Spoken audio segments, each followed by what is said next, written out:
Hello everyone, welcome to Prayagraj PCS. आज के अपने इस वीडियो में हम एसए की कॉपी रिव्यू करने वाले हैं। कॉपी है रवि कुमार सिहाग सर की, जो यूपीएससी में ऑलरेडी सेलेक्टेड हैं। सर ने ये कॉपी 2019 में लिखी हुई थी। उनकी one of the best essay copies है जो दृष्टि में सर ने लिख रखा था। दृष्टि कोचिंग इंस्टीट्यूट की ये कॉपी है और वहाँ पे सर के एसए की कॉपी है। ठीक है, तो इस कॉपी के माध्यम से हम सीखेंगे कि आरओ में जो हमारे लिए मेंस में एस्से लिखने को आता है उसमें कैसे बेहतरीन एस्से लिखा जा सकते हैं। इसके अलावा हम सीखेंगे कि जो यूपी पीसीएस का एग्ज़ाम होने वाला है उसका मेंस 2025 का जो मेंस होगा, जिनका मेंस के लिए अपना तैयारी कर रहे हैं वो भी इस कॉपी से सीख सकते हैं कि एस्से कैसे एक अच्छा लिखा जाता है। इसके अलावा उस कॉपी में क्या क्या कोट्स, कौन कौन से उदाहरण, कौन कौन से एग्जाम्पल, करंट अफेयर्स को कैसे लिंक किया जाता है, सर ने बहुत बेहतरीन तरीके से किया है, इसलिए कॉपी को हम देख रहे हैं। तो चलिए शुरू करते हैं। इस एस्से को पूरा पढ़ेंगे हम। इस कॉपी के अंदर 3 एस्से हैं। अभी फ़िलहाल के लिए हम एक एस्से पढ़ेंगे जिससे कि वीडियो बहुत ज़्यादा लंबी ना हो। अगर आप चाहेंगे कि मैं तीनों एस्से कवर करूँ तो 3 पार्ट के वीडियो में इस तीनों एस्से को मैं यहाँ पे रीड कर दूंगा आपको, और जिससे आप कोट्स को चाहे तो नोट्स बना के अपने पास रख लीजिएगा।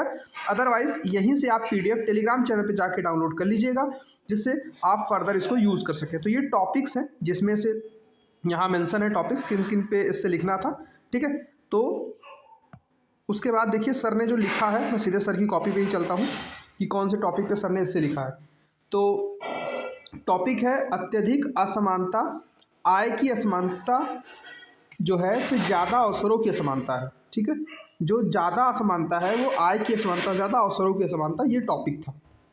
ठीक है, तो इस एस्से को मैं रीड करने जा रहा हूँ। आप अपने हिसाब से इसको जूम या फास्ट करके सुन लीजिएगा, क्योंकि मैं इसको बहुत ही इजी वे में पढ़ूंगा, क्योंकि इसमें बहुत ही कॉन्सेप्ट की चीज़ें बहुत फ्लो में लिखी हुई हैं। ठीक है, तो मैं शुरू करता हूँ। हम भारत के लोग भारत को एक संपूर्ण प्रभुत्व संपन्न समस्त नागरिकों को सामाजिक, आर्थिक एवं राजनैतिक न्याय, विचार, अभिव्यक्ति, विश्वास, धर्म, उपासना की स्वतंत्रता, प्रतिष्ठा व अवसरों की समता तथा उन सब में राष्ट्र की एकता व अखंडता सुनिश्चित करने वाली संविधान को अधिनियमित व अत्यार्पित करते हैं। तो ये पूरी संविधान की प्रस्तावना से सर ने शुरू किया है।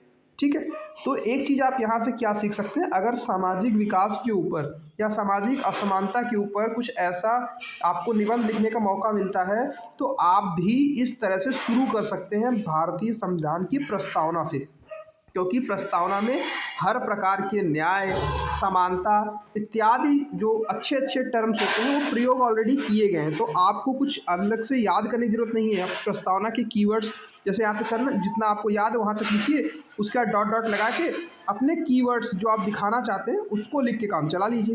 ठीक है, तो एक चीज़ आप ये कॉपी से यहाँ से सीख सकते हैं कि प्रस्तावना को कैसे अपने एस्से में यूज़ करना है। चलिए उसके आगे हम रीड करते हैं।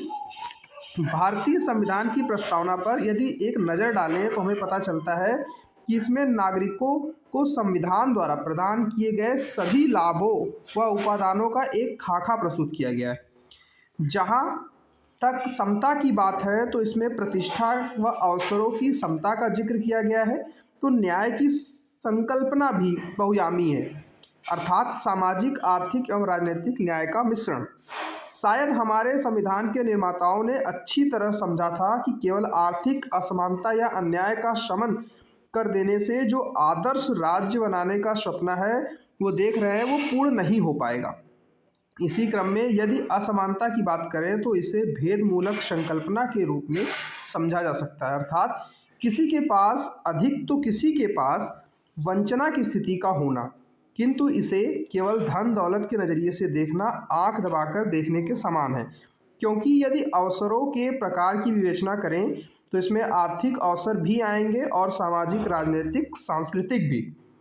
परीक्षण केवल इस बात पर होना चाहिए कि इन सभी प्रकार का अनुमान क्या है, इनका सभी का अनुपात क्या है। क्या आर्थिक अवसर भी सभी अवसरों में मौलिक हैं, सभी अवसरों की नींव हैं, अधिक महत्वपूर्ण है या अधिक अवसरों